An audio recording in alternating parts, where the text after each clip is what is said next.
Hello everyone, আসসালামু আলাইকুম। This is me Lupna. আজকে আবারও চলে আসলাম নতুন একটি ব্লগ নিয়ে।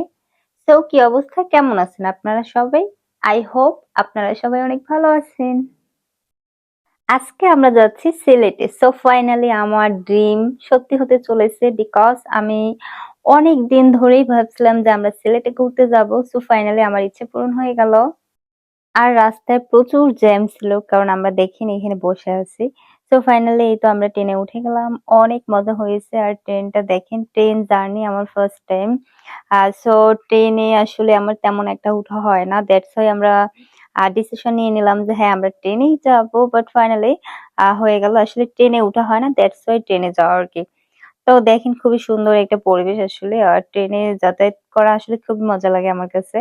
আর যদিও এর আগে আমি উঠি নাই, সো ফার্স্ট টাইম উঠে আমার প্রচুর ভালো লেগেছে। সো ফাইনালি এই যে সিলেট শ্রীমঙ্গলে আমরা, অনেক সুন্দর, এক কথায় অসাধারণ। সো আমি কিন্তু একদম সিলেটের প্রেমে পড়ে গেছি বললে হয়। সিলেটের সেই বিখ্যাত চা বাগান দেখতে পেলাম, অনেক ভালো লেগেছে। আর আমার কাছে হচ্ছে এরকম পরিবেশগুলো খুবই ভালো লাগে। গ্রামের যে পরিবেশ আমার কাছে খুবই ভালো লাগে, পাহাড়, সো এগুলো খুবই ভালো লাগে আমার কাছে।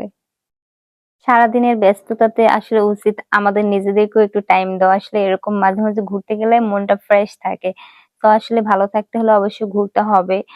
আই নো যে আমরা সবাই অনেক বিজি থাকি, বাট আসলে আমাদের নিজেদের টাইম দেওয়া উচিত। আমাদের শরীর সুস্থ ও মন ভালো থাকতে হলে কিন্তু অবশ্যই আমাদের বেশি বেশি ঘুরতে হবে।